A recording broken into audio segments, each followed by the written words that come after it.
Здравейте, аз съм Жанет и днес ще говоря за поставянето на здравословни лични граници.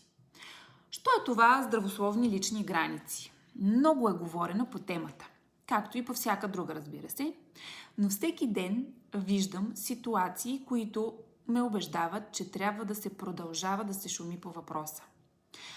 Здравословни лични граници са вътрешните правила и ограничения, които човек поставя, за да защити своето време, своите емоции, енергия и ценности в отношенията с другите.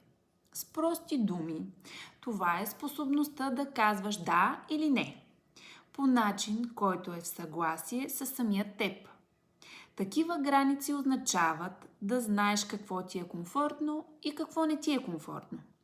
Да можеш да отказваш без вина.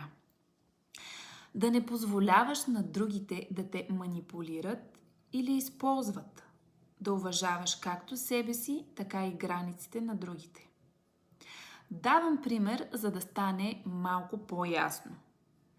Ако някой постоянно иска от времето ти, а ти се чувстваш изтощен, здравословната граница е спокойно да кажеш: сега не мога, имам нужда от време за себе си. Важно е да се разбере, че границите не са стена между хората, а по-скоро линия, която помага отношенията да са по-честни и балансирани. Ето един мой личен пример. С много близък мой човек. Най-добрата ми приятелка ми пише да се чуем и пием кафе.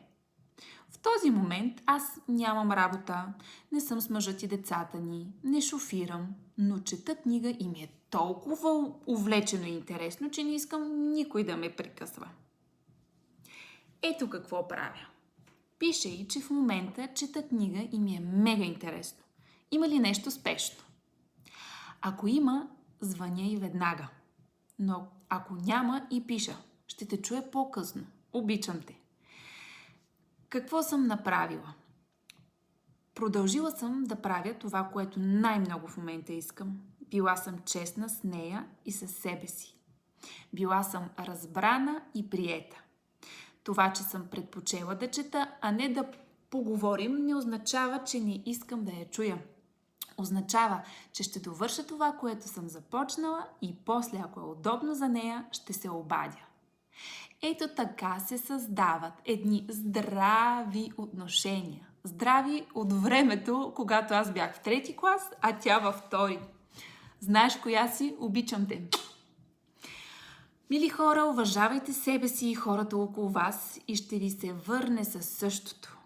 Ако пък ли не, сте на грешното място. Изборът е на всеки един от нас. Мили хора, ако ви е докоснало видеото, моля, ударете камбанката и харесайте.